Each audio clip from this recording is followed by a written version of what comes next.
I don't know how much truth there is to that as far as like keyboard players doing this stuff, Right, but right. it would explain a lot. That was one that I always had heard that it was keyboard players that might have been doing some of it, because it would technically the note would be right, and Sure. maybe the phrasing, the actual rhythmic dictation to it, but where it was performed is just it was so stupid. It's like, this is not right. And then as a young kid, it would become extremely frustrating. You're like, It's absolutely true. It was piano players. yeah, they would get the gigs, right? So they it's kind of like that old guard Nashville thing. Like, so they would just hire like piano players and songwriters. It's kind of like that old guard Nashville thing. Like, got a loop going. Okay. Got some latency going on there. No, there's a problem with Facebook right now, so I'm trying to fix this streams. Well, yeah, so it would be hired by piano players that would not be, they wouldn't know the actual fingering of where it is on the guitar fretboard. So it had the note right, but it would be, it just wouldn't make sense, or it wouldn't sound right. I know it's a big thing that you do. Is that you'll be like, hey, is this actually position that you're playing this in? Because it sounds like, although it's an E, it's going to sound way different on what position of the fretboard. Yes. Timbre is key. Yeah. I'm always focused on that. As far as positioning. Yeah. Yeah. And do you find that sometimes like the positioning, it'll make more sense when it's like, if you're like, okay, well, they're doing it here, it's like, oh yeah, it totally makes sense, because of sometimes the way that, we all know that the B and the G string, it's different position shifts. Yeah. And a lot of times it'll come down to like, does this sound like a wound string or a plain string? So like if you mentioned, between the B and the G, more so a lot of times I'm thinking, is this a D or a G? Right. Because I would have that kind of dividing line. Usually that's easier to pick up than, say, a G or a B. And so when it comes down to, let's just take the example of, oh God, I didn't want to make this so nerdy, but it's already gotten But if you're doing like a series of fours, let's just say, the classic almost Ingve type line, where you could do it across multiple strings, or you could do it right down the fretboard, which is kind of, as a guitar player, it's easy just to do all that stuff on one string, right? Sure. When you're listening to that and you're hearing the series of notes, if it's whether we're doing something that's just like A, C, B, A, G, B, A, G, and if you're doing it on one string, or you're just kind of going from it, from multiple strings, is that something can you just go ahead and already hear that? Or is it like, oh man, challenge this? Or is it also something where it's like, what's the next passage coming up? Like, yeah, hate to use kind of a cop-out answer, but obviously it's a case-by-case basis. No two songs are the same, but sure. Yeah, usually I can tell if someone's like playing a descending line, descending the strings. Right, it's going to have that certain tone to it. Especially, yeah. Oh, sorry to interrupt. Usually, the way I operate now, thankfully, like I pretty much don't work on something if I don't have the ISO tracks. I've become spoiled, and like I just don't have the time anymore to like try and fight with a whole mix and be like, what am I even hearing here? Sure. Yeah. So obviously having the ISO tracks from, say, you or whoever I'm working with, I can just hear, say, in a lick like you were describing, I can just tell when they're shifting their hand. Like sometimes I'll have to listen for the tiniest little noise. Right. Yeah. Yeah.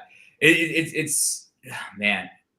it's just wild trying to decipher certain licks and stuff like that from an actual mix basis, within having it's everything sounds like almost all the timbres, like you were saying, and a fucking crash could collide right with the exact note you're trying to look for, and it just becomes a huge wash. At least to me, I don't have the best ears. I would never even say that, but it's difficult sometimes to try to fight through that. And I know sometimes with practice, there's been bass and guitars in the same tracks together. Yeah, I guess it was good practice early on, like when I didn't have access to all the stuff that I do now, where like that's what I had to work with. I was just transcribing from CD mixes. So I guess in a way I did learn a lot from that, just kind of learning what to listen for, I guess. Mm-hmm. But I'm not going back.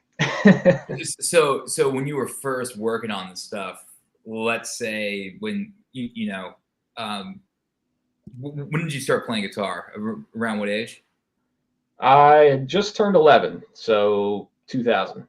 Okay, so 2000. So when you're listening to that, I'm trying to transcribe this stuff. Were you slowing down stuff? Were you just trying to hear it at the full speed? Because the whole ISO track thing, I mean, unless you probably knew someone that was stealing this shit from out of Warner Brother Records place, it's probably pretty hard to find, Well, I didn't get into transcribing really until 2017. Oh, like, wow. Seriously. Okay.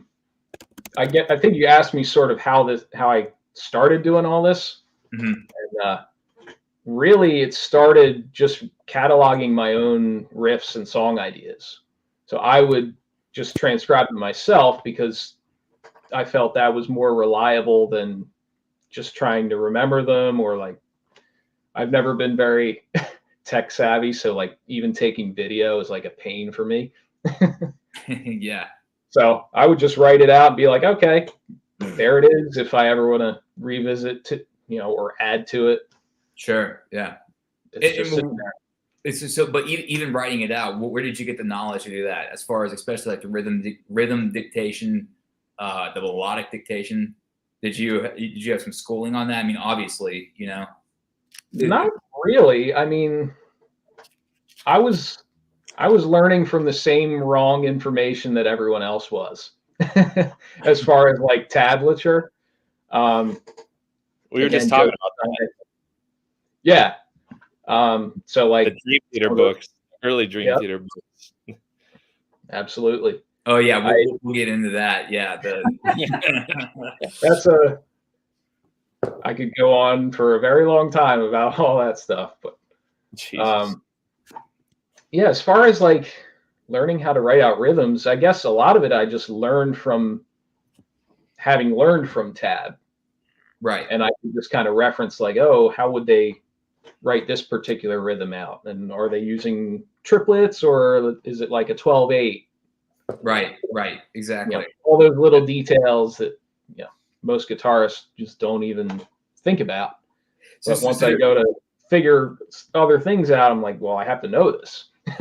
So there was nothing like, as far as you had a certain teacher that was like, okay, here we're gonna go through a whole entire rhythm dictation lesson, or you gotta know all, here's a 16th into an 8th note and a 16th at the very end, like here's how that sounds, all the basic shit that it's like what a lot of people, they're like, you gotta memorize all those rhythms. That was nothing that you had.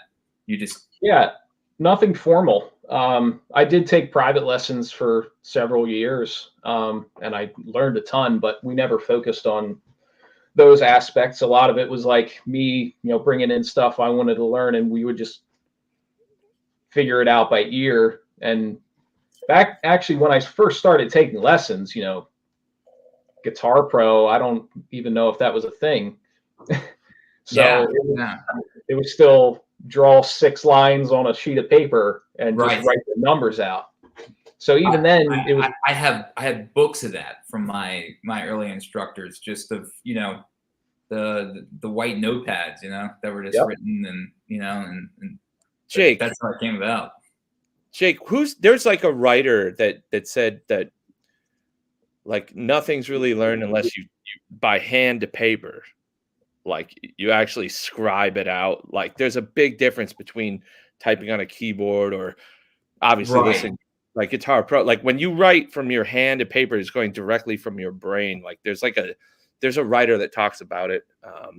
I think we've probably brought that up during every writing session we've had.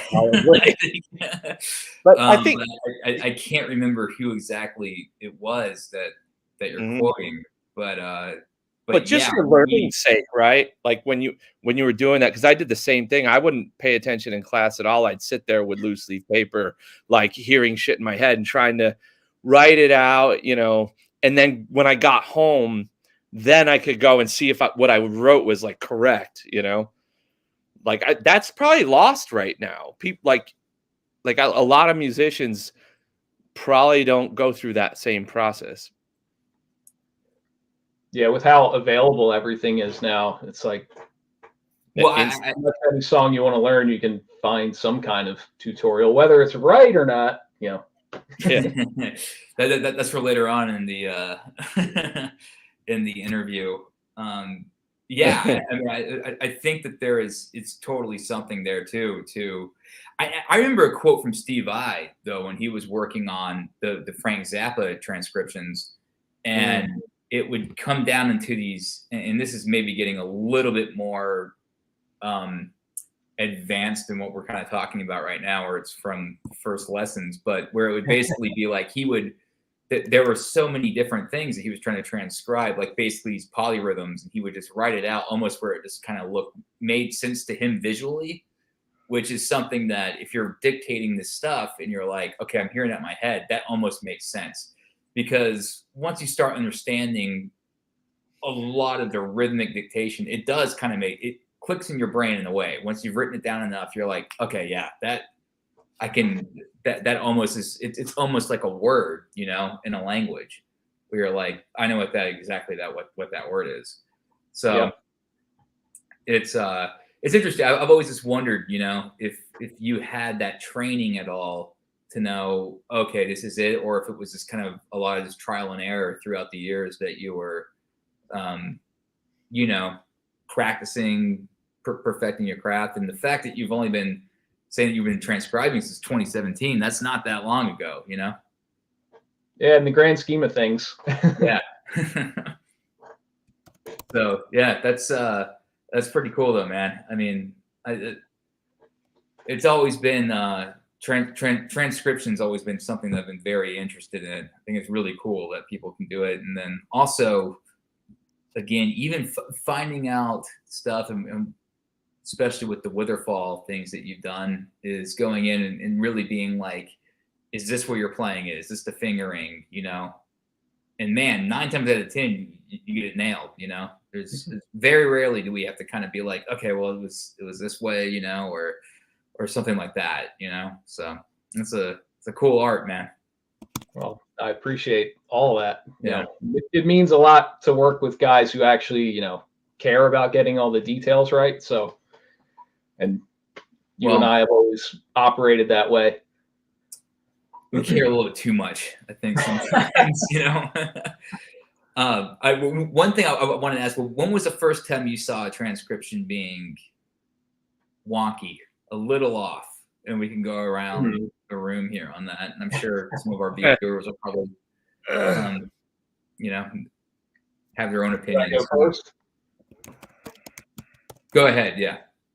I don't know if I could pinpoint the first time, but you know, obviously we mentioned Dream Theater, and for anyone who knows me, you know, they probably associate me with Dream Theater, you know, doing tabs on my YouTube channel and all that. But like I said earlier, early on in my guitar playing, I was learning from all the same resources as everybody else. And being a young teenager, I didn't know anything about how these books get made or anything like that. So I do remember, and I still have it, buying the Train of Thought tab book. That was, I guess, 2003 when the album came out. So I probably bought the book maybe the next year. So this is the original one that came out. Okay, yeah. I know exactly what you're talking about. And I don't remember like the first thing I noticed, but definitely pretty much every solo in that book is just way off. Like, it's hard enough to play them the right way. Obviously, Petrucci's a monster player. Absolutely, yeah. But then you add in all these illogical fingerings, like we were talking about earlier, and it's just you have no hope.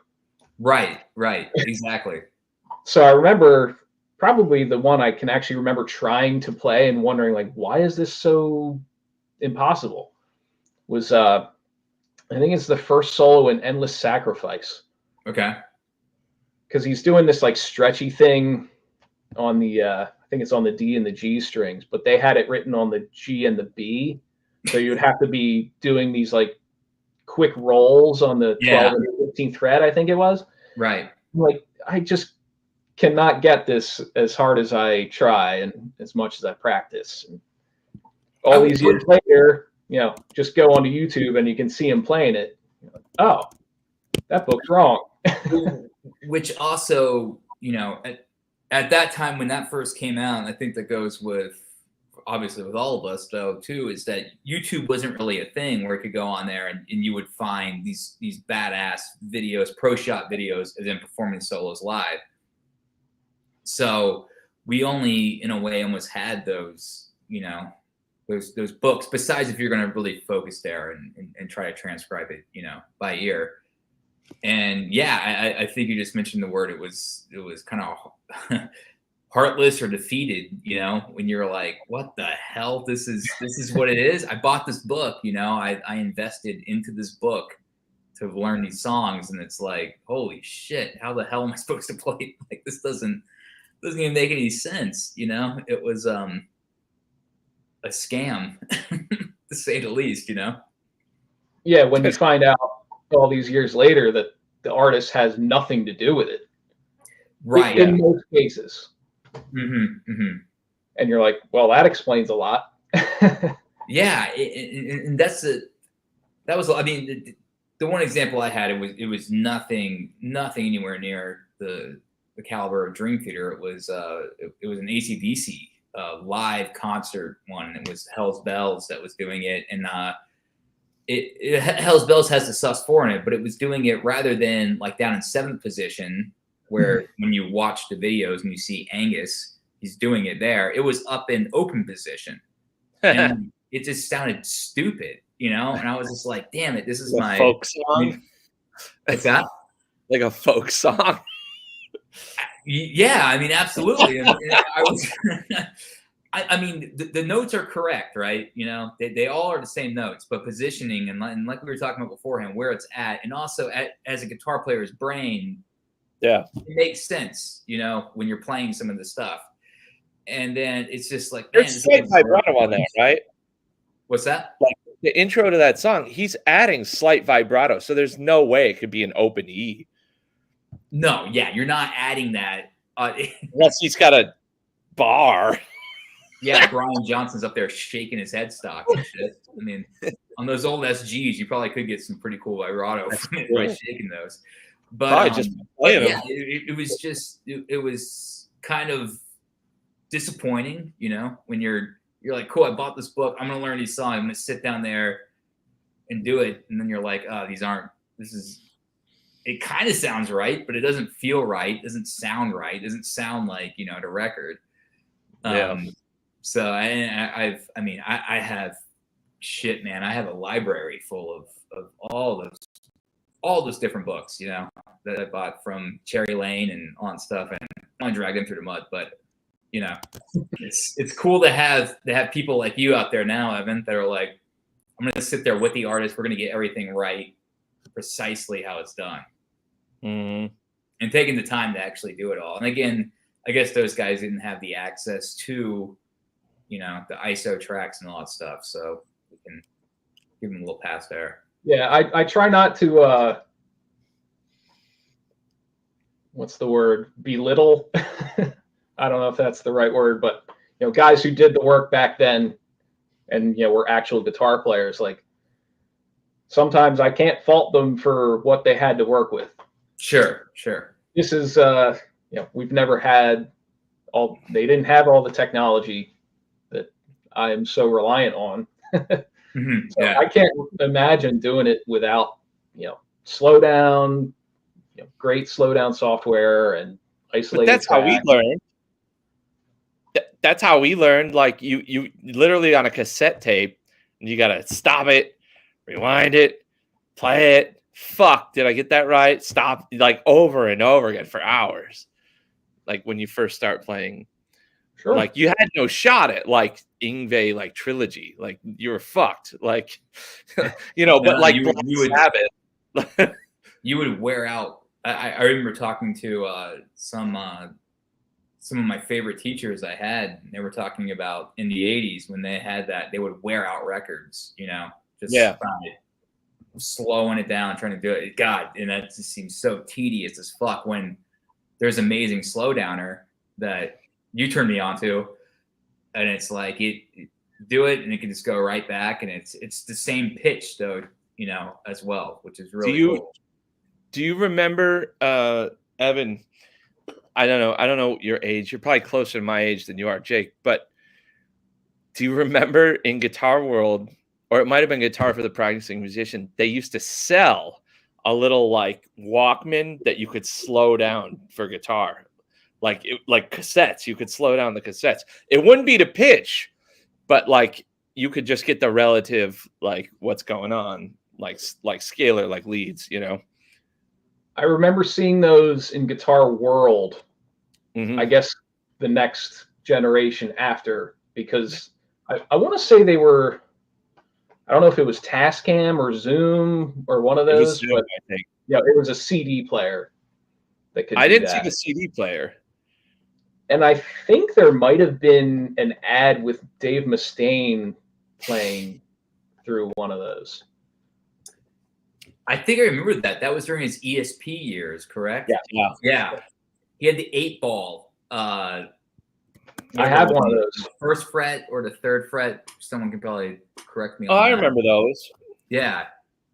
Yeah, I have the LTD version of that guitar. It's called the Deviator. Yeah. That was right after Jackson, right? Right before he went to Dean. It was when Megadeth broke up initially in 2002 because he had that nerve issue. Mm-hmm. Yeah. And then when he came back with System Has Failed in like 2004, that's when he was playing the ESPs. Right. And I forget what year he went to Dean, but it wasn't that long of a span. Is that Roderick's first record? No, that System Has Failed has that's the guy from P-Cells. Chris Poland. Yeah, Chris Poland. Oh, really? Chris Poland plays that, and Al Pitrelli was the touring guitar player. He was on the prior record. Prior record. Okay. On World Needs a Hero, and then they broke up after that. Right. Okay. And that's when Grover came in. I lost track after Risk. Like we bought that fucking record. We were so excited, new Megadeth, right? We bought the record, played it. We were drinking shots of fucking Crown Royal, fucking listening. We went and drove back drunk and returned it and got Kid Rock's fucking Devil Without a Cause. That's how terrible that record was. That was Risk is better than that pile of garbage. Yeah. I don't know, man. Risk was worse than I like Devil Without a Cause. At least is fun. Like Risk was so fucking harrowing and disappointing. Like, because you know what it is. You know what Kid Rock is. It's like a McCheeseburger, right? But like when you get Megadeth, it's like going to a 4-star restaurant and like them like shitting on your plate. Like that's what that record's like. Well, I had the benefit of discovering. I didn't get into Megadeth until, like I said, I started playing guitar in 2000. So that was already a year after Risk came out. So I actually got into them with World Needs a Hero because that was the new album at that time. Mm-hmm. So I had the benefit of discovering all the old stuff in a weird order. And so are you more of a fan of Chris Poland or Marty Friedman when it comes to the I am going to go against the grain and go with Poland. He's a Poland. Whoa! Poland oh man! Oh man! I'm gonna fade it. I'll say this as a general, maybe not specifically in Megadeth. Like obviously, Rust in Peace and Countdown, and Euthanasia. I love that album too. That one kind of. I love Euthanasia. Yeah. Night of Living Megadeth. But Chris Poland is like a top 5 or top 10 guitar player for me. He's just you hear one note and you know it's him. Chris Poland's his use of like it's almost he's very cool, like Jeff Beck almost influence type bending and stuff like that goes with it is super cool. I remember learning P-cells actually and being just flabbergasted, just like I couldn't figure out where everything was going like with it because with certain guys there's formulas almost in a way or certain passages, certain things you're going to go. Poland was very difficult for me to try to get that stuff down because it was just he's also kind of he's not a jazz fusion, he's a rock fusion guy, and fusion very much so pushing the boundaries of rock, especially with Ohm, that project, which I've seen a few times, so yeah, it was but I'm a big Marty fan, and I'd be interested. Have you transcribed any of Marty's stuff? Because when you slow that stuff down and you look at the beat, dude, he is floaty. He is floaty. Not just the rhythm, the pitch. Like it's fucking, it's ethereal. Like his playing transcends space and time. At least to me, he's one of my. He's top 3. He's top 3 for me. Easily top 3. I absolutely love Marty Friedman. Yeah, I think he's fantastic. I've known you've been a big Marty guy. Which is to say that I'm not. Yeah, I'm just right. The quarter step bends though too, or also the the bends up into the note where you hit the note. You let the people know that's where I want to go, but I'm going to take you. Outside. He does it in a colorful way. Yeah. And his phrasing and everything is super cool. I mean, I've met him one time, and but I don't know if I really want to meet him again. He's kind of an out there dude. You can tell by his playing. So yeah, both very unique guys for sure. Yeah. So who are some other guys? I know you're absolutely a big Petrucci fan, and then for everyone number one, there, he's done of course. the best. Evan, before you answer that, think about who's saying that Marty's a unique guy. Look at the guy. Look what's behind you, Jake. I'm in a different room. I'm in my podcast room now. I don't even know where I'm at. This is the room that last time, and we should say that Evan has done the Sounds of the Forgotten tablature books. Last time I was there, he was fighting through fucking people drilling through the side of the walls and shit. Well, you gave me a heads up that there was work going on there, so it was no big deal. That whole mess.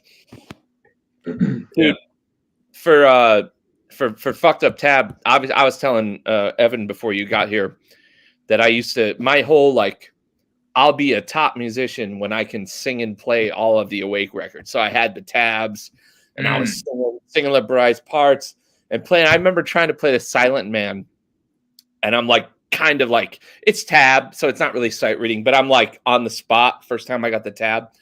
And I'm that is not the way this fucking goes. There's no way those fucking notes. But first time I ever noticed that everyone's an idiot, when it comes to tabs. I got Back in Black, which made me laugh when you said Hell's Bells, but like the actual song Back in Black, you know, the little pentatonic lick after the dude. Oh what the yeah, fuck I know exactly what you're talking about. Do they have that all in fretted notes? All fretted, correct. All fretted, no pull-offs on it. Oh, dude. It's like Real Men of Genius. We've all probably seen that. I've seen it in so many different ways that it's been stupid, and you can clearly hear it, you know? Yeah. It's always like eighth notes. There's no swing or dotted notes. Yeah. It's like, that's what? funny. Wow, that took me back. It's funny. It drove me nuts because I thought I was a retard. I'm like, do I not know how to read music? Why isn't this working? No, I that's funny, man. It's funny that record, which is one of the most popular records of all time, is so fucked up whenever it comes down into the transcriptions on it, because it's the same thing. And then it's disheartening as a fucking kid, you know, trying to play it, and you're like, I'm playing the notes. This is what it says to do, but it does not sound you don't right. know. Like now you'd throw the book across the room and tell it to fuck off. Like you'd be like, fuck this. Back then you just like second guessing yourself. Well, yeah. I mean, absolutely. I mean, it's funny how much that stuff almost creates like these kind of speed bumps in your playing, because it's you know, a lot of the time when you're doing this stuff, it's emotional in a way too, where you're like, you want to have these like micro wins, so to speak, and when you're having these things where it's telling you to do clearly the E minor pentatonic lick at the, you know, the Back in Black tail with just straight eighth notes in every string, you're gonna be like, I'm not built for this, you know. I should just go play baseball or something. I don't know. I literally went out and played baseball after that fail. Yeah, exactly. Well, what I was going to say earlier is, you know, and when you're buying these books, at least I was naively assuming this is just the correct information. Like, you know, it's official. It's sold in a real store. You know, who am I to say, oh, this is wrong? Yeah, and again, I used to buy them at. I would have a music store that would have an entire library section, right? Almost like kind of like when you go and we've all been there before. You all see them, and they all look like, you know, whatever artist you want to go to, and they have those books, and you go buy them, and you're extremely stoked to go to get them and take them home, and then you feel like shit when you realize that you just got ripped off because it'd be like getting an investment book, like 20 years ago, and it says, oh yeah, you should short Amazon, like short. Yeah. Yeah, exactly. Yeah. That's a different podcast. So I won't be joining you on that one. So Evan, when you first got in, when was it that you realized, or how exactly did you get into like the whole Dream Theater type stuff? When you were like, okay, I need to, I'm going to take the bull by the horns here, so to speak, and I'm going to figure this shit out, you know, by myself, because this is not correct. And I obviously can tell that you really wanted to learn Petrucci's playing exactly how he was doing it. Yeah, as far as transcribing all that stuff, I mean, like I mentioned earlier, I learned a bunch of stuff either by ear or just like tabs floating around on the internet, in addition to those wrong books that I still have. But at some point, I remembered that several years back, there was a site or an app called Jamit. Yes. Yeah, maybe we even talked about this before, but the idea was you could actually buy song stems. Right. From, you know, they had tons of artists on there. The Return to Forever ones we were talking about last time. Which one? Sorry? Return to Forever. Jesus. Yeah. Yeah, everything from Return to Forever to Megadeth, like the whole Rust in Peace album was on there. Mhm. I think some of Peace Cells too, a bunch. Yeah, to Dream Theater. And I was like, I remember they had a ton of Dream Theater on there. I should find all those stems and just redo these books, because the more I look, the more I find wrong. Like I own the Images and Words tab book, which Petrucci actually had some involvement with.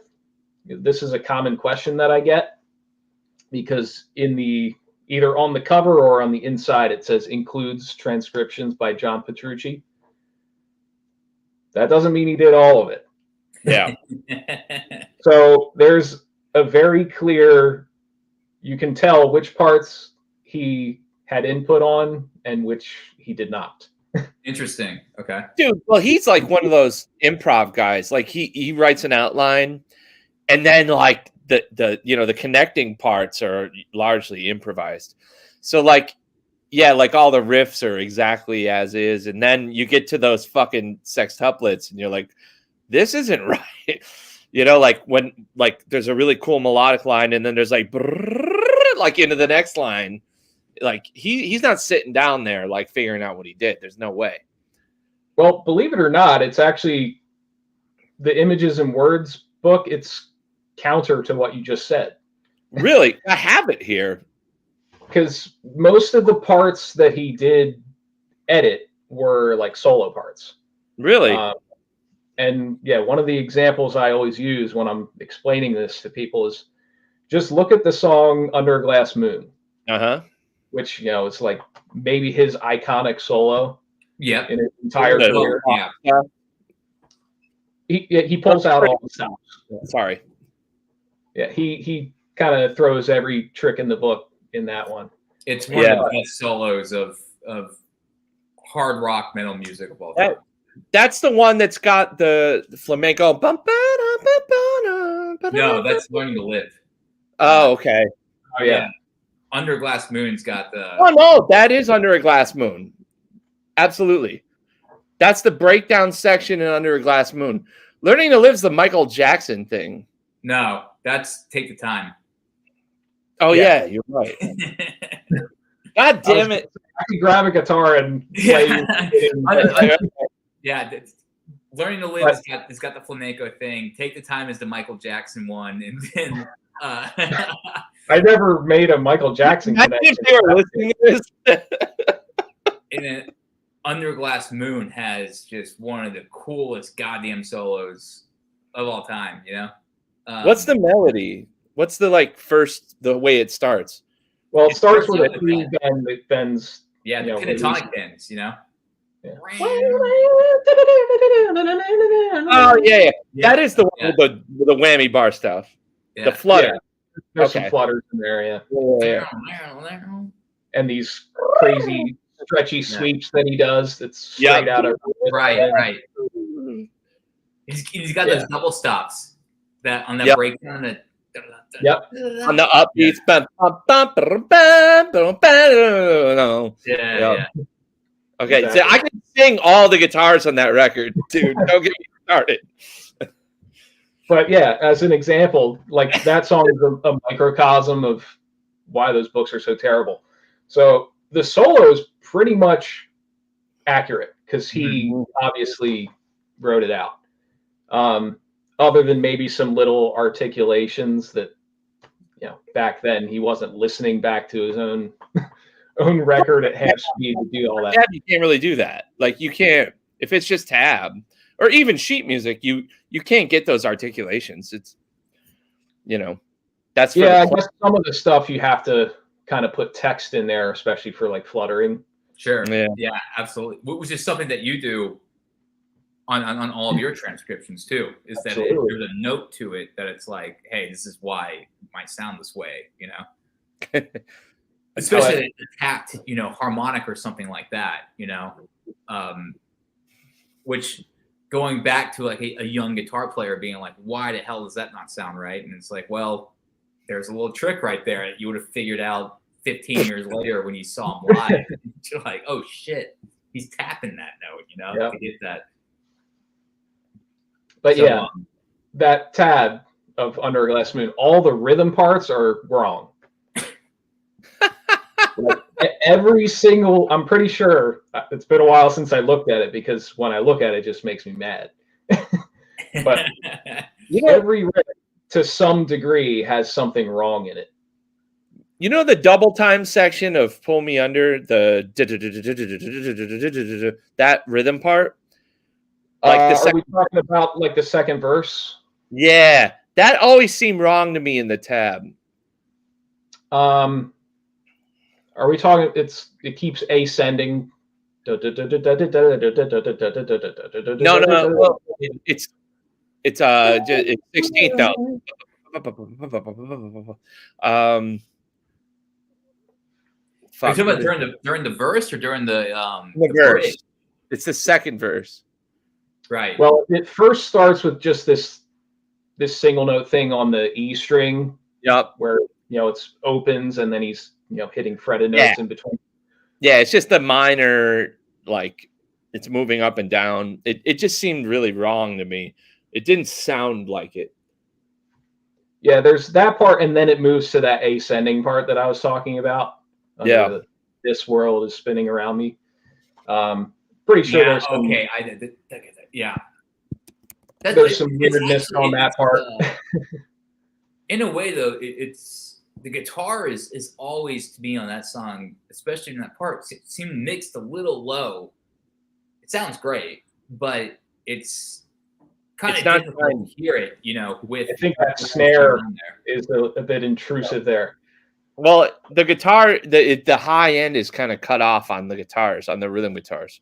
Yeah, it's super bright on the piezo parts, like on the cleans. But yeah, the it's really mid-rangey, like it's really apparent in Metropolis.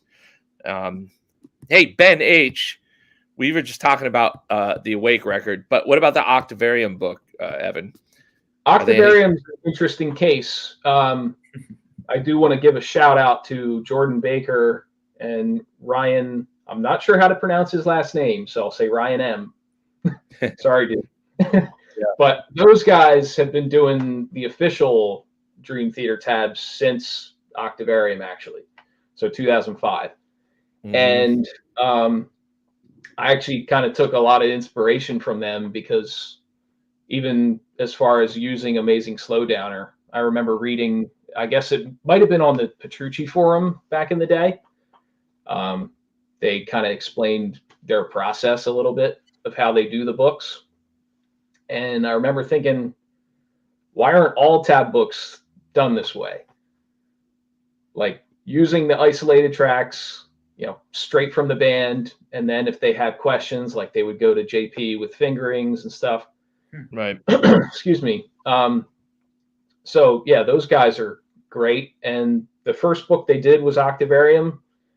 And for the most part, really, really good. But apparently they did not have fully isolated guitars for it. So some weird things did slip in, like some positioning things, but especially compared to like the vast majority of tab books, it's way better. So yeah, anything before Octavarium, just don't even bother. But anything after that, should be pretty reliable. So carry on for a minute. I remember hearing about Amazing Slowdowner, though, from it was through my guitar teacher, Chris Broderick, and he had told me about Amazing Slowdowner. I mean, it's probably around 2009 or so, 2008, 2009, and I think it's still the same thing. We still kind of use it. I know you and I were both using it. We were trying to figure out what was going on all these records that we've all worked on now for it with all the notation books. And it's still kind of one of those things, though, to figure out the different nuances with each player. So how has that been kind of a challenge to you because you're doing you seem to be having these books come out all the time, but you're doing it with each new guy, you know, that's new player, new influences, different style all around. How exactly do you go about like figuring out, you know, those sections, those parts? That's a good question, because that's also one of my favorite parts of the process, is just kind of, learning a new player's style. Even if I've been listening to them for a long time, obviously it's different, you know, transcribing a full album. So I guess probably the first place I start is, in addition to just having the tracks to work from, I'll pull up any live videos, any relevant live videos. Usually, I always try to focus on, whatever album it is that I'm working on. I'm trying to find footage from that particular tour. Okay. Yeah. And this kind of applies to everybody, but the more time between when the song was recorded and whatever footage you're looking at, the more chance there is for things to change. Yeah. I'm sure you play a bunch of things differently now than you did on, say, Nocturnes. Oh, absolutely. Yeah. And shit from Nocturnes, has become, it's more reliable live, rather than some stuff that's been recorded that you bust your ass trying to get down, for sure. Yeah. Yeah. So that's another big factor in, just getting things positionally accurate, is looking at live videos, but not automatically assuming that that's how it was recorded in the studio. Like, ultimately I am deferring to my ears and timbre, like I mentioned before. Right. As far as like learning a new player, a good example would be Sam Vallon from Caligula's Horse, who I just recently did a book for. Okay. Really interesting, just all around player. He does tons of guitar layers, which was a challenge in itself. Like, he'll have, main rhythm guitars, but then sometimes like the left and the right will be slightly different. It in a way to create like an effect, almost like, or like a chorusy type. Truthfully, I'm not 100% sure what his intent is with some of these individual layers, where they the chord voicing, it might be the same chord but voiced differently on the left and the right. Okay. Like on some of the clean parts. Yeah. Like you'll see in scores, there'll be like minute differences between the violins, like just to give texture. Well, that's what I was wondering too. If it was like a compositional thing, where it was like, I want to have this bass note here on this track, and this one on this one, and could be figured out there. But so many layers on that record. Oh, I see Ben H mentioned Transcribe, the program. I've never seen it. Maybe it's just my stubbornness or being so used to using Amazing Slowdowner, but I tried Transcribe and I was like, I see no reason to change. Yeah. I have not tried Transcribe at all. I've done Amazing Slowdowner and have been very, very pleased with it. There's also an app for it for the iPhone. So if you're out and about doing stuff, that's what I use for it. You also, can just another way to make you feel like a piece of shit when you listen back to your old stuff, trying to transcribe it, and you're like, God, fuck that note up. Like, if you're in Pro Tools, you can slow down stuff. You can sure, edit it out there.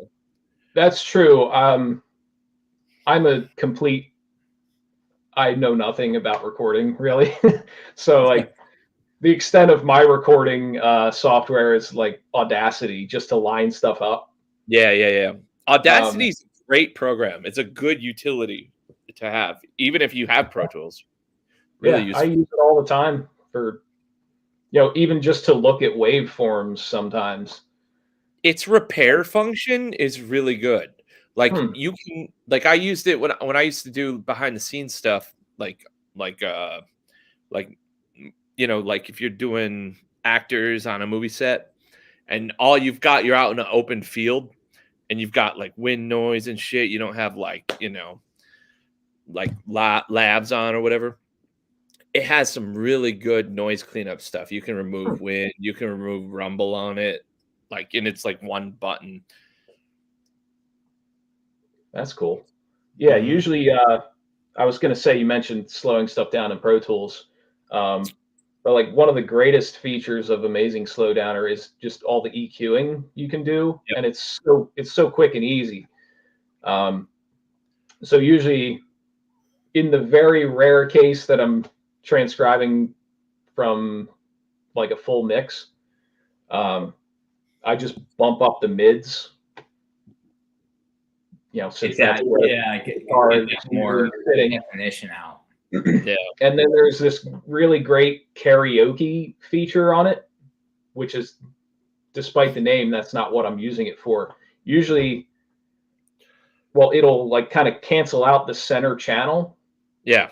Yeah. Which is, again, where usually the vocals are sitting.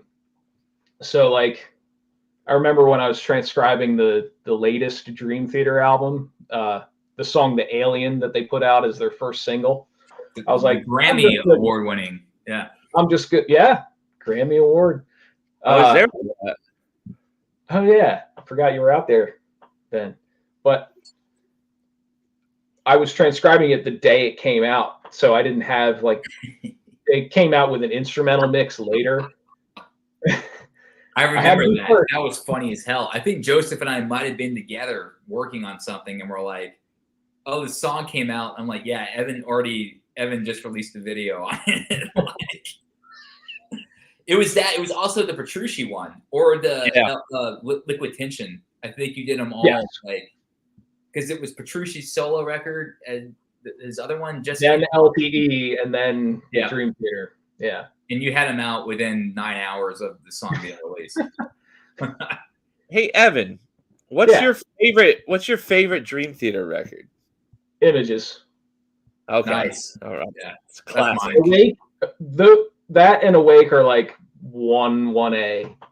See, I like Awake more. I love Images, but Awake's got a mood that I just absolutely love. It definitely does. I love Images. I you know what's weird is I also love Black Cloud and Silver Linings. Oh yeah, that's a good one. Yep. Yeah, that's one of my favorite, the modern records. But of course, you know, Images and Words, Awake, and then Change of Seasons. I love too. I would also add into that whole trilogy, trifecta, if you will. I mean, that's definitely in my top 5 Dream Theater songs. So yeah. And then originally for that though, but Black Cloud and Silver Lining, I thought that was a badass record, man. For their, we'll say the later stuff, everything past, you know, and then you know there's a whole different era with the Mangini version. What record had Forsaken on it? Systematic Chaos. I like that one. That was a great one too. Yeah. Yeah. For me, it goes Images, Awake, 6 Degrees of Inner Turbulence. You like 6 Degrees? That album rules. Okay, all right. I never got I remember buying that CD, you know, like the day it came out, and I think I was like going out to dinner with my family and just putting the CD on like in the parking lot and hearing Glass Prison for the first time. Yeah, Glass Prison. Yeah. That's a fucking killer song, man. Getting my head blown off. Yeah. Yeah. I mean, I really like Octavarium too. I thought that was a really cool record. But yeah, there's something about, I mean, I haven't spent enough time with 6 Degrees. And then what was the one before that was Scenes from a Memory. Scenes from a Memory, yep. And then what's the one with Lines in the Sand? That's Falling into Infinity, which gets unfair hate. Yeah, exactly. I will defend that album. I'll die on that hill. Yeah. So yeah, it was. I mean, look, we all. Dream Theater it's just one of those bands that just kind of opened the door to putting all the stuff. And when you really think about it too, is taking all those influences from basically Rush, Metallica, Iron Maiden, and then a little bit of the fusion side to it. Definitely more so in the later era of it, and taking that and really doing its thing with it. But when you I want to go back to like more when you're finding new guys that you're working with, like transcribing Petrucci, and you're also like, okay, I can see that he got the Steve Morse aspect and the Di Meola. Is that something also that you look for when you're having new clients come around? Are you like, okay, what are you guys into? Like who are your influences? Let me look at that. And then that might also show a little bit, give a little bit of a cheat code, I guess, into how they're going to be playing. I don't think I've really approached it that way necessarily. Yeah. Real quick, just shout out to Ben H there in the comments. Dude, I don't get that record. I'm sorry. You have good taste, my friend. I don't get it. I've tried. I've seen fan forums, and they're all talking. I've tried to listen to it, and I don't know. I don't know what it is. What do you love about it? What is it? What is it about that record that you love? Well, it is a very diverse record for them. Being, you have the first disc, the first 5 songs, they're just very different from each other. And sure. I think it's definitely them at their most experimental production-wise. Yeah. Either that or Falling Into Infinity. I think I like that record. Yeah, it's awesome. I think sound-wise, those two are probably my favorites, actually. Just really more than Awake. Yeah, that one's up there too. Jake and I contacted the engineer that did that record to do Nocturnes. And he was down for it. I forgot what stopped us from going. Dwayne Barron. Okay. Yeah, I mean the way that record sounds it's flawless. I mean, to me anyway. The thing too is the mirror and the lie. How heavy that sounds. It's when I put that on now. I don't want to. Drag any other band down or anything like that, but bands that are super, trying to be super heavy now with the low stuff. I mean, you put that on, and I'm just like, dude, that just rattles your fucking balls, man. It's like, holy shit, it sounds so heavy.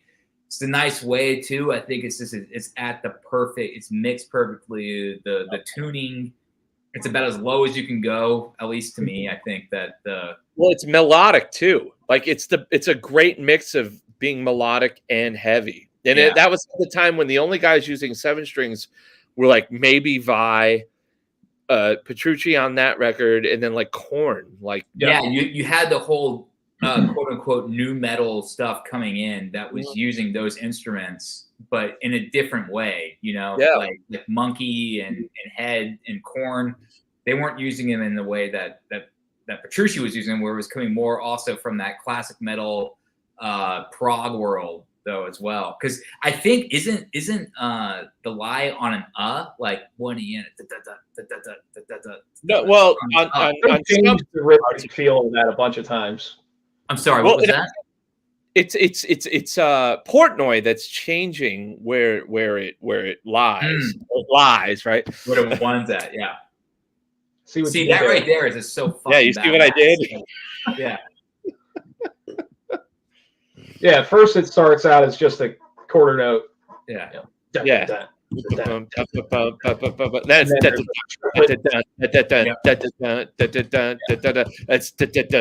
the upbeat. Yeah, like so cool. Subtle, but it's really Portnoy doing the cycling. Like I said, I can sing every guitar part on those two records. Like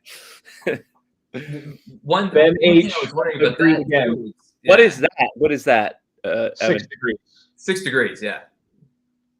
Oh, Jesus Christ. You got an acronym for 6 degrees of inner turbulence? All the Dream Theater nerds know the acronym. Yeah. Jesus fucking Christ. I knew this was going to be a geeky, like, live stream, but fuck, man. Do we have anybody else with other? Yeah, I mean, this is going to go full on. So this is going to go full on to where I wanted to actually go, though, with this live streaming. I don't know how much more time you have here, Evan, if you're... I don't have anything else. Yeah, as long as you want to do it, you guys, we can go for it. Sounds good to me. A lot of it, I was watching this whole thing, and I recommend everybody checking out the stuff, which is the whole Steve Vai, Frank Zappa story of getting into transcribing and how Steve Vai actually got the gig with Frank Zappa. And I recommend this stuff because he's transcribing some of Zappa's music, which is so crazy, and coming up with the polyrhythms on top of it. Yeah. And have you watched any of that at all, Evan? I think I talked about you with that privately when we were working on Sounds of the Forgotten. And I was like, dude, this shit just blows my fucking mind. Like when he was working on that. Have you checked any of those things out at all? I forget if you mentioned it before, but I have not seen that. It might surprise some to hear that I've never been into Frank Zappa. I'm not going to say I dislike him or anything. I just never got into him. Oh man. But I'm sure it's, even not being a fan, I'm sure it's really interesting because it's very. So I'll text you over some songs just to check out, and then because it's the lyrics are fantastical and beyond. They're almost like Parliament, like George Clinton. Like, it's weird. Like, I don't know how much you know about Parliament, but George Clinton, for like that segment of the musical zeitgeist in the 70s, was so fucking far out there with like not just like the lyrical content, but the music was fucking nuts. Like, there was insane fucking polyrhythms and like genre bending, and it's not. It reminded. That's what, like, when I first heard Zappa, it reminded me of Parliament. Like, but like the white nerdy Parliament. Like, if that makes any sense. Well, actually, right before we hopped on this, I was wanting to prepare myself for an interview on transcriptions, and so I watched a lot of interviews talking about transcribers, and there was one with Frank with Zappa. Like, the way that Vai got the Zappa gig was talking about a certain composer, and I don't want to go to my phone. It's gonna look shitty on camera, but anyways, you'll find it's a French composer. It was all basically, a lot of it was a lot like Joseph, what we were talking about with JJ. I think it was Bartok, right? A lot of like I love Bartok. Yeah, percussion type of instrumentation, and then he had sent the score over to Zappa to get like that gig. But that would make sense. This stuff over, Evan. I think you'll find it very fascinating because it's a lot of it is just the rhythmic stuff to it, on how it is how he's writing these polyrhythms, over this stuff. A lot of it's also like certain. I swear to God, if any fan over here can knows what jazz discharge party hats is from Frank Zappa. It's a lot of it is, so of course Vai came over with Roth and did Yankee Rose, where he's talking, and this is before this. This is his whole song is all him just transcribing Frank's voice, talking about what band members got into the night before and New Mexico. So the cool thing about Bartok, as an aside, is that he would write out percussive parts for the melodic instruments. Yes, like the violins would have like striking, like you'd have X's on the score because he'd be like, you smack the bow against the tuning pegs, whatever, like, crazy shit. That's interesting. Yeah, it's really great. Like, I saw they do a Bartok recital every year at Where the Brea Tar Pits? What's the museum in there, Jake? That one. Well, it's changed over now. Now it's like the Academy Awards Museum, but it used to be you have La Brea Tar Pits right there on. Right, but there was the museum in there. Mocha? Is it Mocha? Anyway, but they have a really great chamber music program in there, and they had a Bartok night once a year. Wow! I went there 3 times, dude. It's unbelievable. Have you ever listened to Bartok at all, Evan? Not knowingly.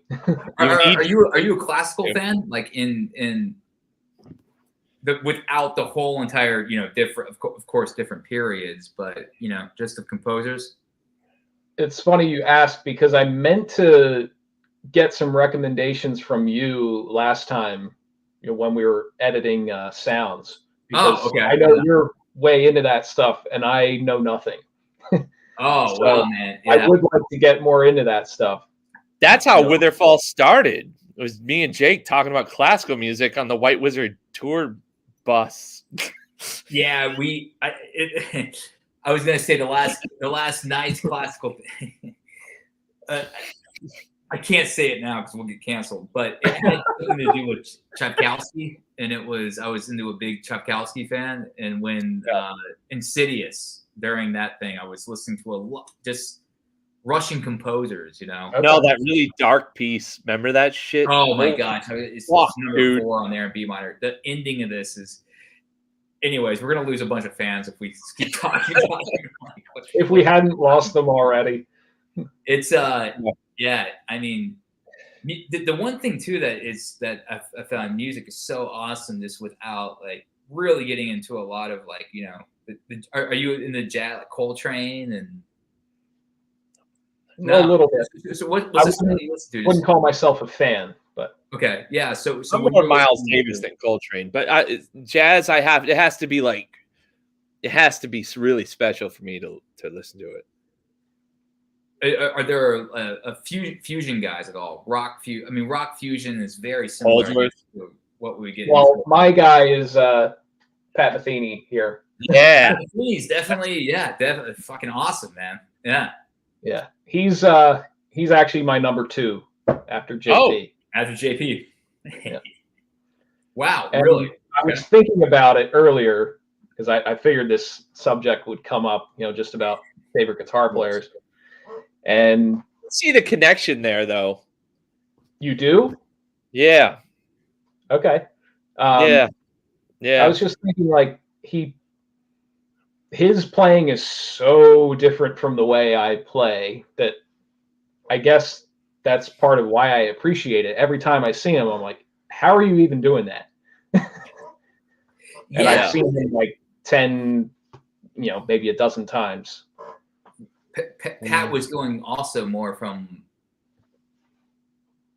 modern jazz stuff, but also going into like, the older realm of jazz where he's influenced by, he's not influenced by necessarily the same guys as Petrucci, whereas Petrucci would be like, okay, yeah, if your number 2 was Dean Miola or Steve Morse, I'd be like, okay, that makes sense, Didn't see that coming. Huh? They're all, those guys are all, that's what he listened to, But Pat Metheny, really, even with all the chord voicings and all that kind of stuff, that's pretty cool, man. I mean, that's full on. I would say that's jazz, He's a jazz player. Yeah. I mean, he has another thing I appreciate about him is he's constantly evolving and just reinventing himself and doing new things. He's I won't name any names, but just in general, like the term progressive gets thrown around. Mm-hmm. He is a truly progressive artist. Sure. Yeah. Like, I don't know. Did you ever see the thing he did called the Orchestrion? No. I need to look more into Pat Metheny. I've had a few of his records that I've listened to and have gotten the gist. But when you're saying that he's become more progressive in that, it's different each time, then I cannot say I am that familiar with it then. Well, yeah, that's the thing. Like, even if you've heard, say, 4 or 5 Pat records, like, I could hand you one that's completely different.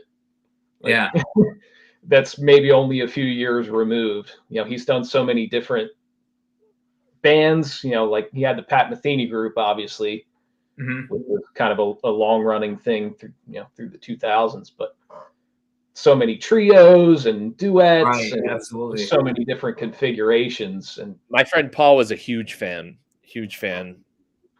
Pat Metheny is one of the fucking greatest out there, especially in that's just the thing. I would say he's definitely one of the more jazz oriented guys.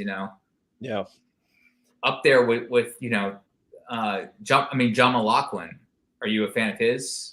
Absolutely. And I meant to mention him earlier when we were talking about Chris Poland. I know he was hugely influenced by Mahavishnu and especially the keyboard player Jan Hammer. Yes, with all the pitch bends and things he was doing, he just kind of applied that to guitar. So that's which is one of those things that's so cool. Is that's how it all transferred over. Yeah, and to be able to execute it like those guys were. Jake, you want to answer Ben there? What was the actual name of the piece? I'll type it out.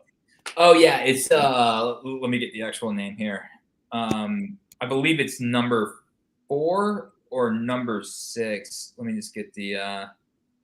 You're talking about the one that ends in B minor. Yeah, you know what we're talking. Yeah. I remember when I came over and you played that.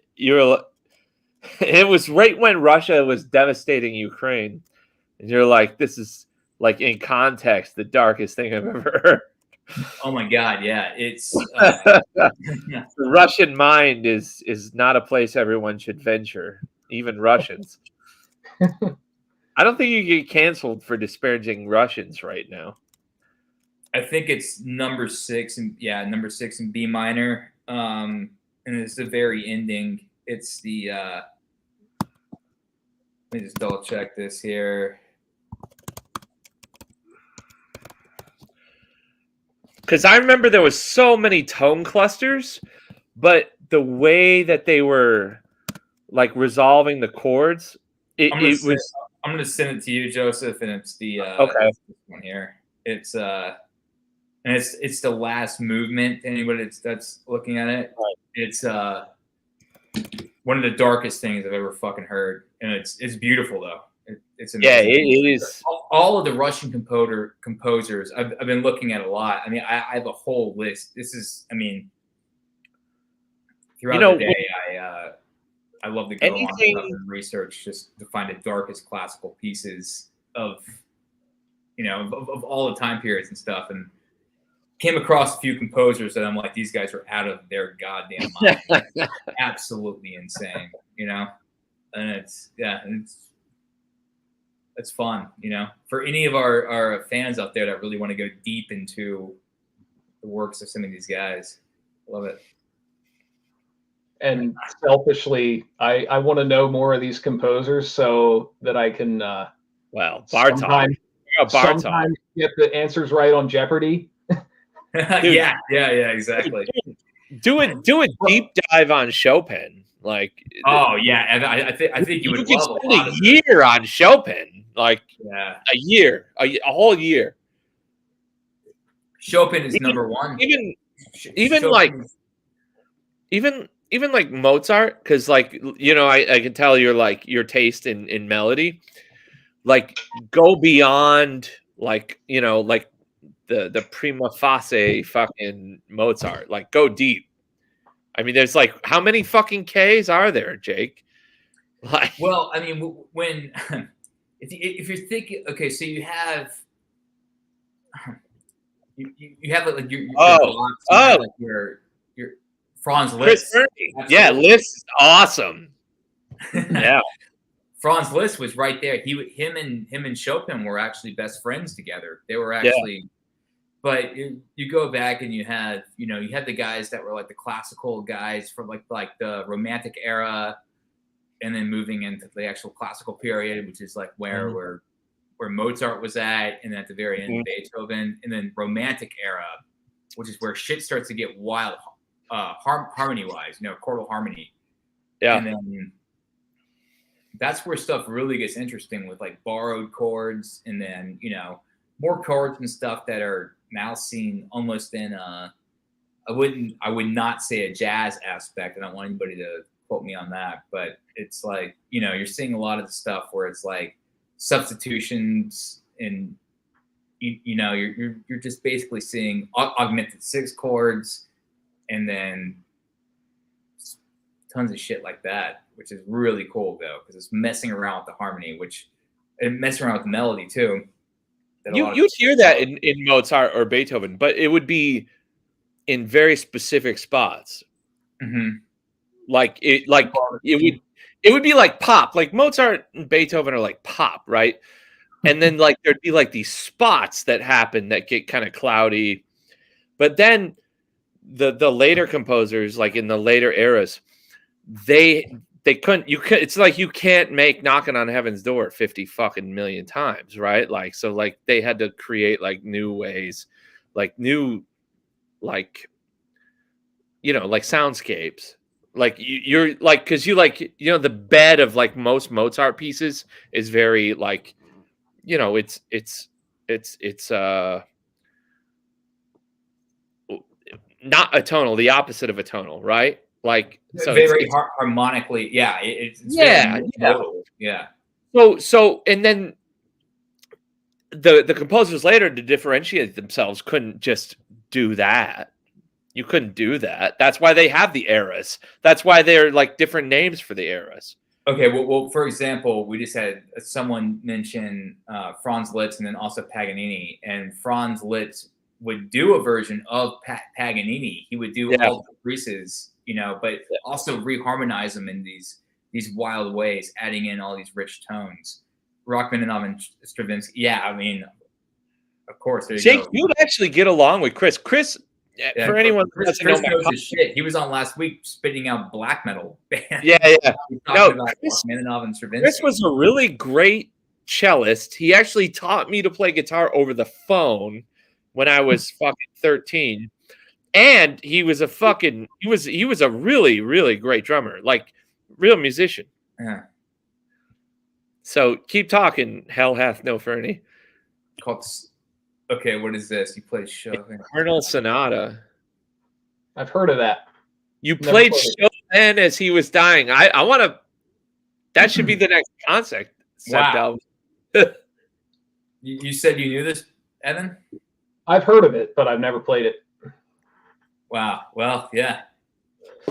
So, anyways, Evan, I'll give you I'll shoot you over some stuff, man. I have a whole list here of some artists that I've just found throughout the years that I thought were some pieces that and you also read music, like you actually read like notation and everything. We were talking about that during some of the early ones where I was like, fuck, I would, if I could actually see the note, it would be easier to be like not really actually. Oh, there's the F sharp on the G string, if it was just really, I'm only relying on notation for rhythmic purposes, honestly.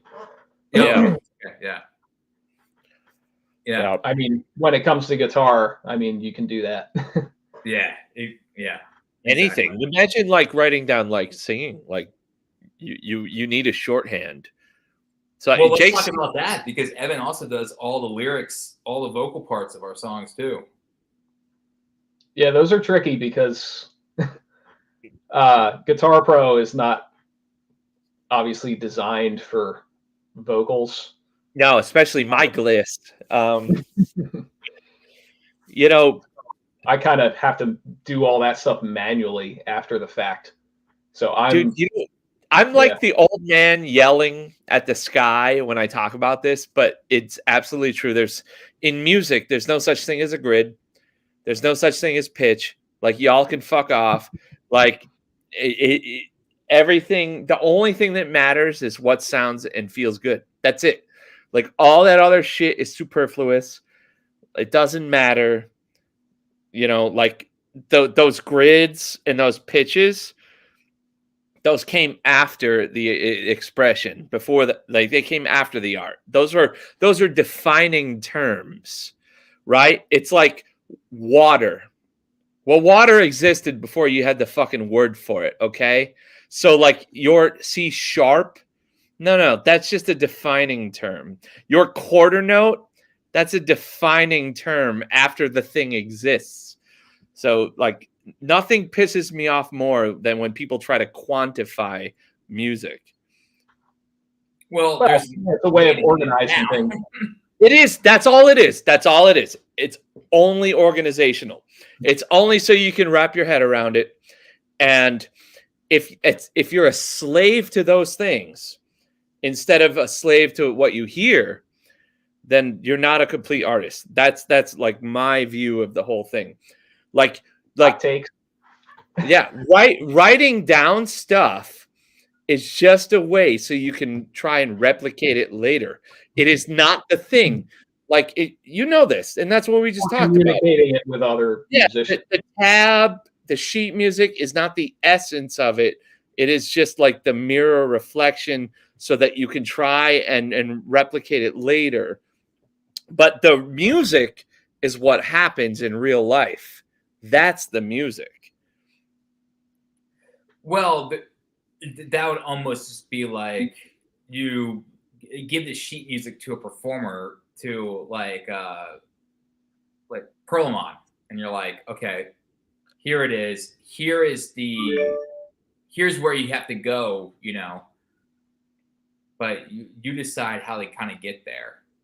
So, but well, I mean, all classical music. Transcribing though, it's also almost like they've already decided, So, I would imagine when Evan, when you're trying to get down certain things on there, and it's also someone has gone a little off center with it to try to figure out how to put that down the paper is going to be a little bit difficult, Well, we mentioned Marty Friedman having some floatiness.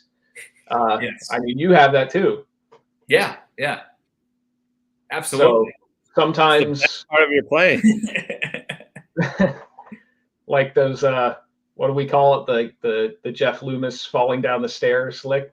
Oh my God! If we had this is gonna kill you. Zeus. Where's Zeus? That's funny as hell. Yeah, we used to. Yeah, that's funny. It's kind of gradually.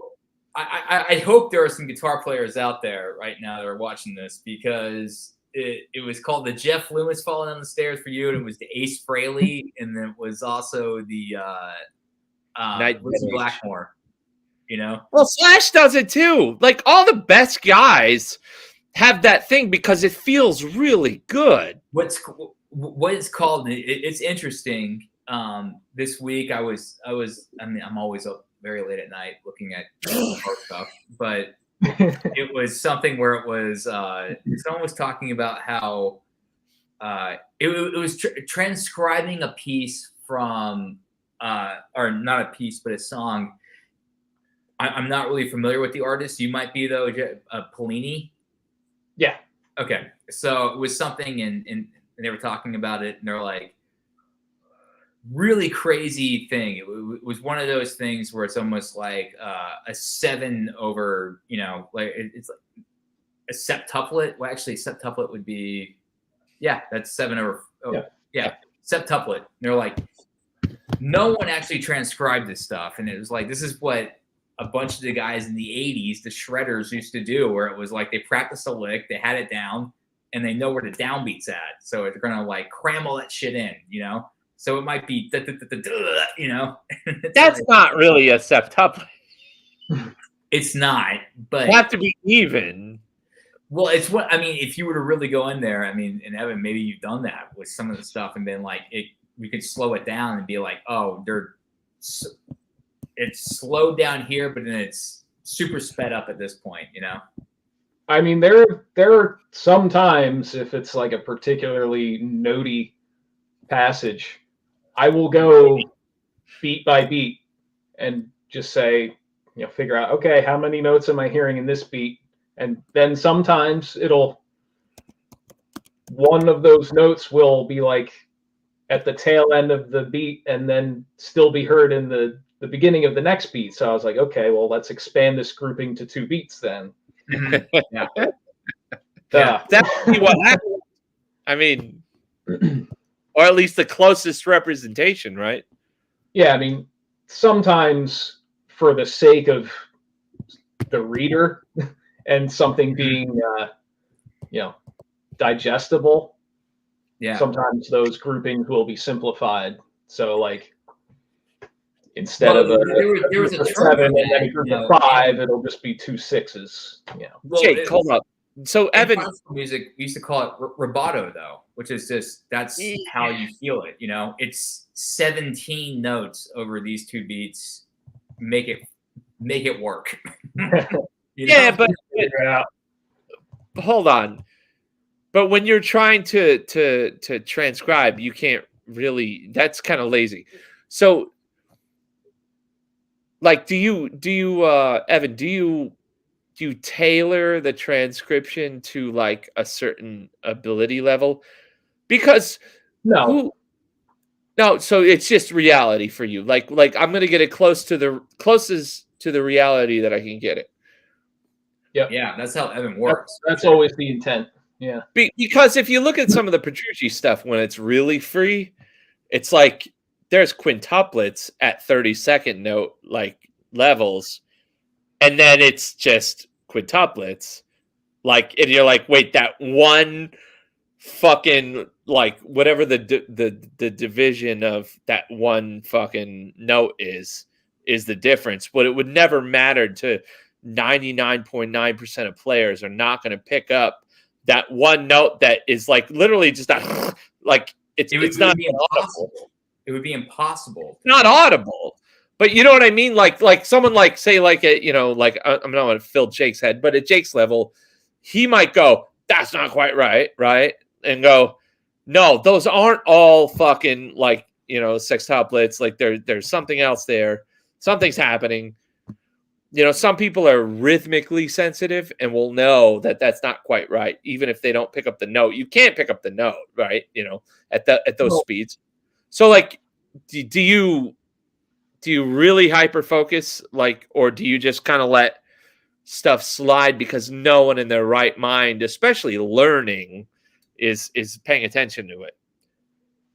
Well, I can remember, I think some parts on Nocturnes when we were doing that one. Jake, I think I want to say Sacrifice took us the longest. Oh, the ending solo. Good God! I remember going through that one. I think the earlier. I'm trying to remember specific parts, but off the top. I remember which part. Yeah, I blocked it out from my memory. I think there were just some parts where, you know, maybe the tracking wasn't, you know. No, that one was spot on. Like, that was all intentional. He was working with Patlin, and as much as I hate that piece of shit, like, he was meticulous. That guy was really good. Like, good ear. Like, his favorite guitar player was Holdsworth.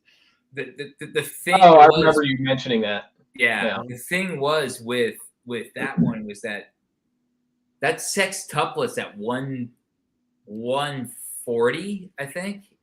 That sounds right. Yeah, and it's going through that and trying to get, and I had a tab somewhere. I was using Power Tab. Remember Power Tab? I have it. Power Tab. Oh, you have it? Yeah. I have all of that in the archives. I have all of that tab. Oh shit, that would have helped us out then. I have it. You left it at Patlin. Really helped us out. Because going through, but yeah, it's just when you're there trying to figure out all that shit. And then the problem was I was, you know, and I guess during that time too was trying to do all the sextuplets too with the 7-string sweeps. That was and you know, even when you put it down, and especially when you slow it down, still it's going to have that, you know, you're like, what note is that? And it almost it's like you'd have to call me up and be like, what's the intention of this? You know, like, is that we're doing a B minor? You're not trying to do an augmented chord on top of this, you know? And it's harmonically more complex though too. Like I remember playing in that other band with you, and it's you know, those Spanish 1-7-6-7 like progressions, right? But then when we started doing Witherfall and we're like literally doing this classical thing, and it's not so easy to transition on that sweeping stuff. Like in with those, you know, movements, it's different. It's different, you know, like anyone could go A minor, G, F, a sweep pick. Like we can all do that, you know, but you crazy shit. Yeah, it's Sacrifice was a motherfucker, and Sacrifice still is a motherfucker. We probably spent more time editing that one song than it took us to edit all of Sounds. Yeah, that's very true.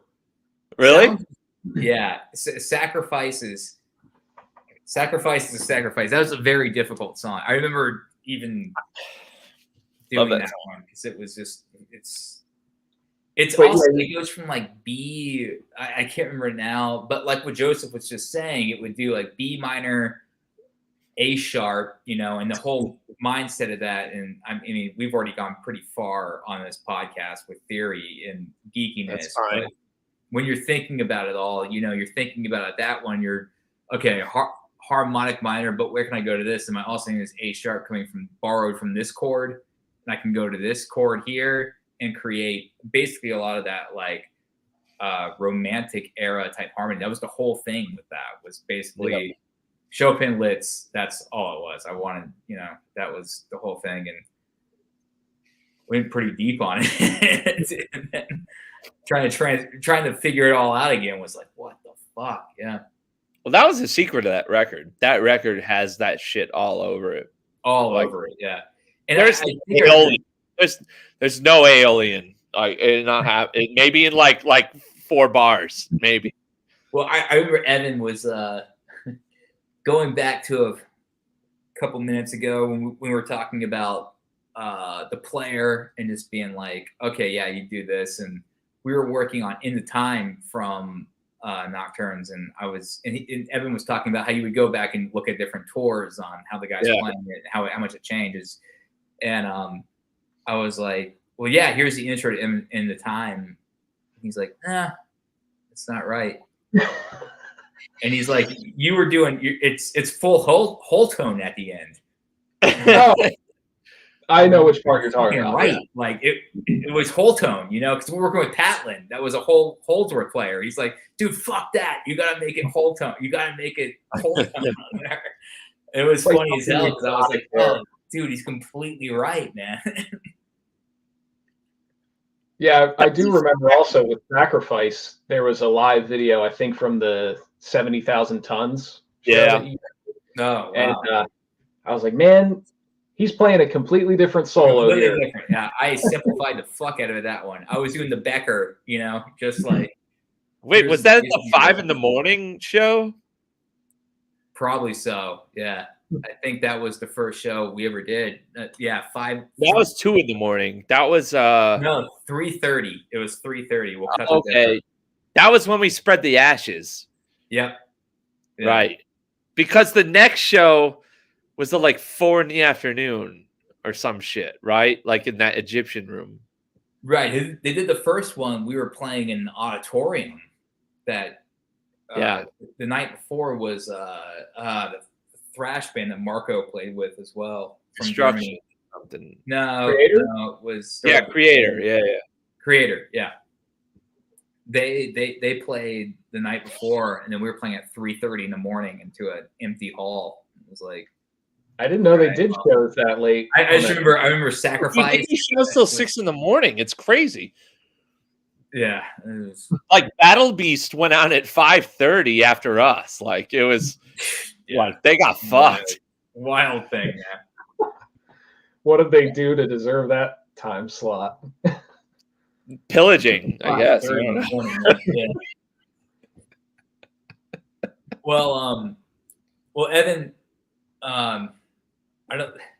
Thanks again for coming on, man. I don't know if we have any more last questions here for Evan Bradley, the transcriber almighty. You said it, not me. I'm Evan, we hung out last time we hung out was in Philadelphia Mm-hmm. at the Metal and Beer Fest when Witherfall released that beer. And I think we hung out with the Cannibal Corpse guys for a little bit. Didn't you? Yeah, I was there. I was only there to see Cannibal Corpse. Eric Rutan and I have been collaborating for a few years now. The first book we did together was a Hate Eternal best of. That was quite a challenge. Talk about learning a new player, completely from scratch, and he'll be the first to tell you he does so many unorthodox things. And wow, yeah, and you guys know your theory. He's just completely by ear. He doesn't write anything down, or Oh, so Evan, I've always had the question about this. I'm sorry to cut you off there, but when they're tuning, like when they were doing the stuff in the '90s, and it's tuned down to drop A, right? Some of the stuff, like some of the Cannibal. I'm not 100% sure on the older records. Before he joined, he's played on the last two Cannibal records, right. But the Hate Eternal stuff was that dropped down to on 6-string guitars too, right? I actually remember him. Kind of how this whole started was someone on like a forum. I have like a transcription thread where I just post all my stuff, and if people have recommendations or whatever. Someone said, Eric Rutan has been talking about doing a Hate Eternal tab book for years, and it's just never materialized. So I was like, let me look into that. And that's really how that all started. I just kind of hit him up on Facebook or whatever. And at that point I had a few books, like the first couple of Cynic books had been out. So at least I had some kind of resume. But one of the things he mentioned was, like, one of the reasons he wanted to do a definitive book is people would be getting the tunings wrong. And talk about something that really annoys me is, like, if you don't even have the starting point correct, then how are you going to do it? Yeah. Put your hands up. To answer your question, up until the last record, why am I blanking? Upon Desolate Sands, everything was 6-string tuned to C sharp standard. C sharp. Wow. Okay, so just a step and a half down. What gauge strings was he using? Yeah. Because that's also my biggest question. There is like, holy, you got to be in the 50s. I'm not sure what he was using or still uses on his 6s. So on the last Hate Eternal record, I think there were 2, maybe more songs they did on a 7-string, but it's the same tuning, just with a G sharp.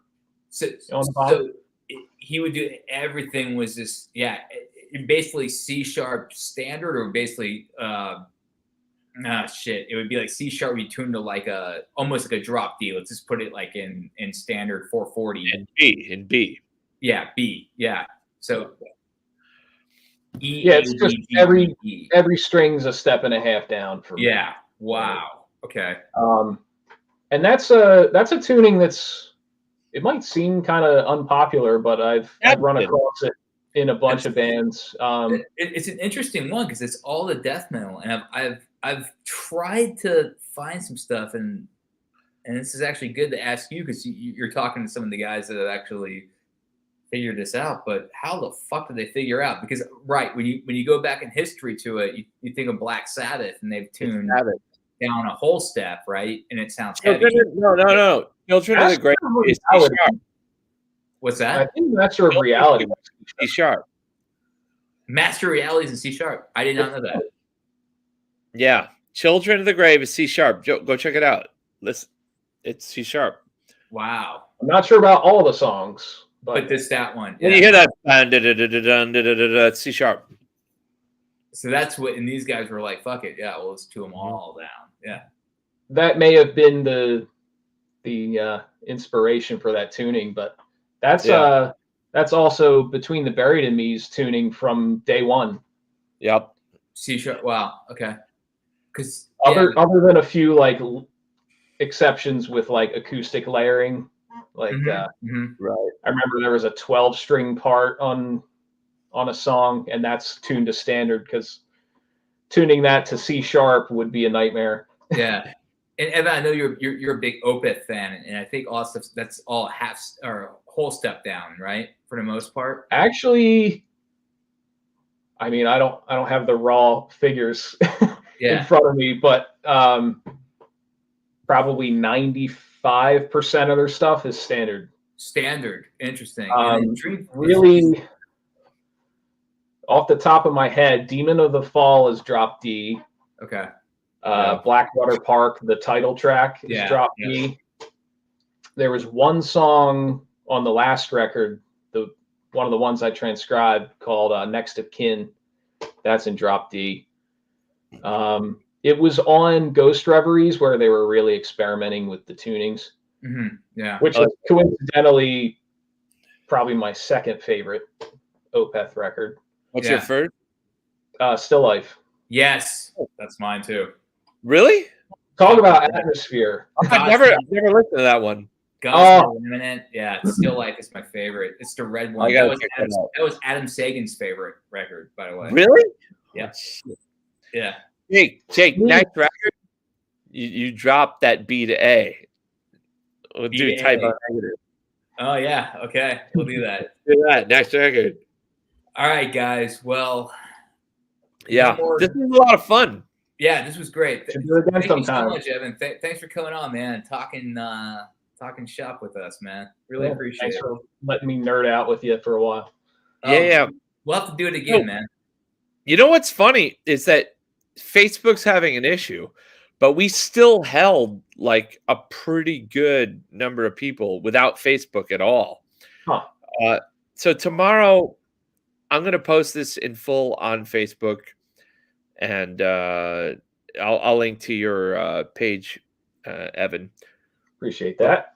Yeah, of course. And we'll have the Sounds of the Forgotten tab soon. It's just been a nightmare, like doing all this craziness. So this record is huge. We'll have to do it again though, man. But this was great though, man. Thanks a lot. Yeah. Again, thanks so much for all your time putting in to try to figure out, the madness that we're trying to create. And if anybody's got any questions too, Evan Bradley, man. Yeah. Check him out. We'll hold the court open for 30 seconds. Anyone else? Any other questions? Well, I'll just say right back at you because, sometimes I'll ask like the tiniest nitpicky questions, but you have no problem, figuring out all that stuff with me. So I appreciate it. I live for music, man. That's it. That's all we could do, man.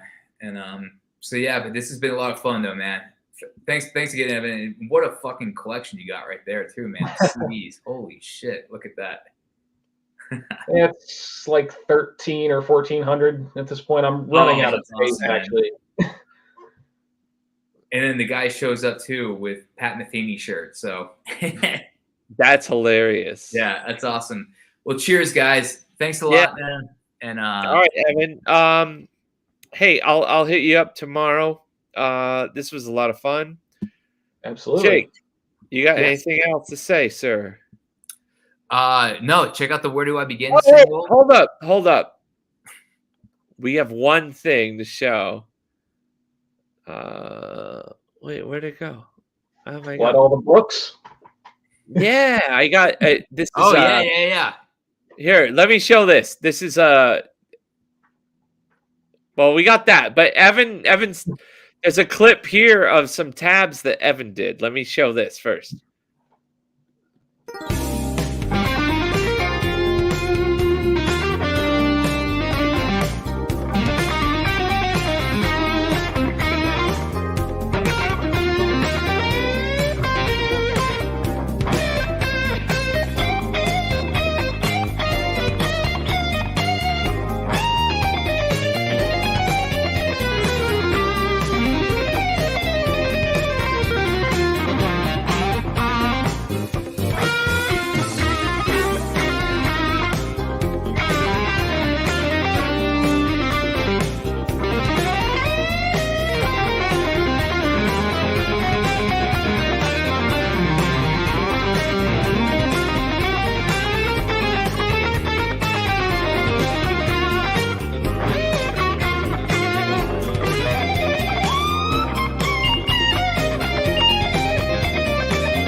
Evan, that took me back to when I was a senior in high school, man. Watching that shit. Holy fuck, man.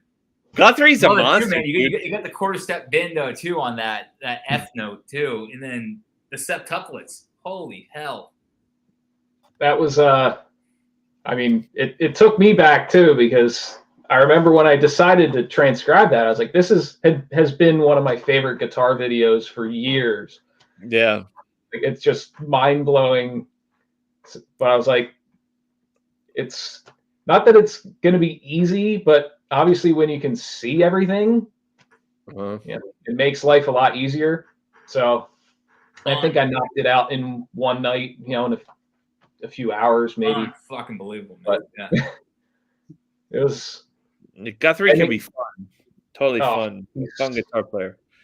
Guthrie is fuck, man. He's one of those guys. He's up there with all of them, man.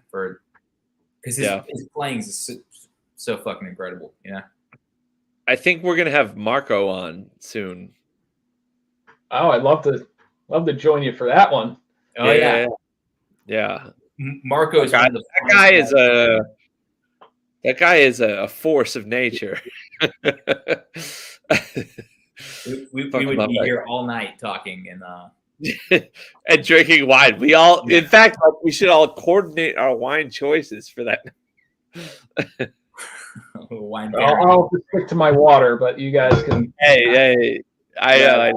Well, hey, Evan, this was great. I'm gonna get to the outro. You're actually officially the longest Witherfall live stream. Cool. Yeah. It's the nerding, geeking. It just takes up all the time. There's no end to the nerdery, so yeah. I mean, exactly. And you know what? We could have gone on longer, but I'm like, I think our viewers might need a little break from talking about Tchaikovsky pieces and septuplets. But if they really wanted to be fans, they would be around that for the entire time, because that's all we think about. So hey, look, nobody got more pussy than all those classical composers. Yeah. True. Watch the Amadeus. Yeah. Evan, thanks so much, man. We'll wrap this up. Yeah, thank you for having me. Great. It was great having you. Anytime, man. Yeah. Do it again, man. Thanks a lot, Evan. All right. Thank you, guys. You guys have fun.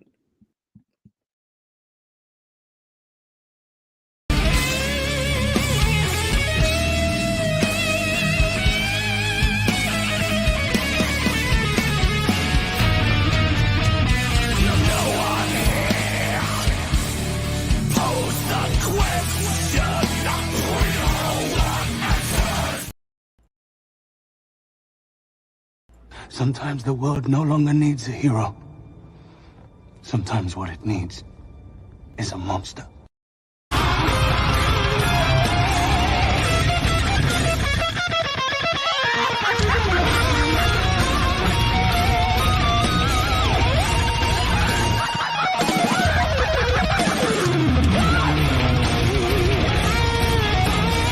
Sometimes the world no longer needs a hero.